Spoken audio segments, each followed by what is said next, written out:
Sunan আত-তিরমিজি Islamic foundation ১৬ নম্বর হাদিস অধ্যায় পবিত্রতা পরিচ্ছেদ পাথর দ্বারা ইস্তিনজা করা ১৬ হান্নাদ রাহিমাহুল্লাহ আব্দুর রহমান ইবনে ইয়াজিদ থেকে বর্ণনা করেন যে সালমান রাদিয়াল্লাহু আনহুকে বলা হল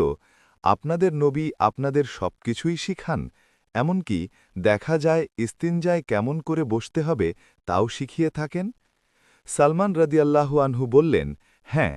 রাসূল সাল্লাল্লাহু আলাইহি ওয়াসাল্লাম আমাদেরকে পেশাব পায়খানার সময় কিবলার দিকে মুখ করতে ডান হাতে ইস্তিনজা করতে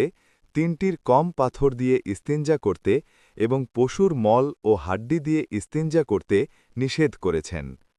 ইবনে মাজাহ ৩১৬ বুখারী ও মুসলিম তিরমিজি হাদিস নম্বর ১৬ আল মাদানী প্রকাশনী আয়শা খুজাইমা ইবনে সাবিত জাবির রাদিয়াল্লাহু আনহু এবং খাল্লাদ ইবনু সাইব থেকে তার পিতার বরাতেও এই বিষয়ে হাদিস বর্ণিত আছে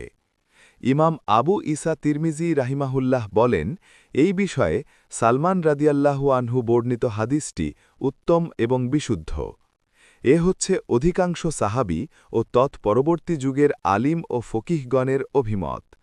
পেশাব ও পায়খানার পর যদি ভালোভাবে পরিষ্কার হয়ে যায় তাহলে পানি ব্যবহারে না করে কেবলমাত্র ঢিলা ব্যবহার করা যথেষ্ট হবে বলে তারা অভিমত ব্যক্ত করেছেন ইমাম সাউরি ইবনে মুবারক ইমাম শাফি ইমাম আহমদ ইমাম ইসহাক রাহিমাহুল্লাহ এ মত প্রকাশ করেছেন হাদিসের মান সহিহ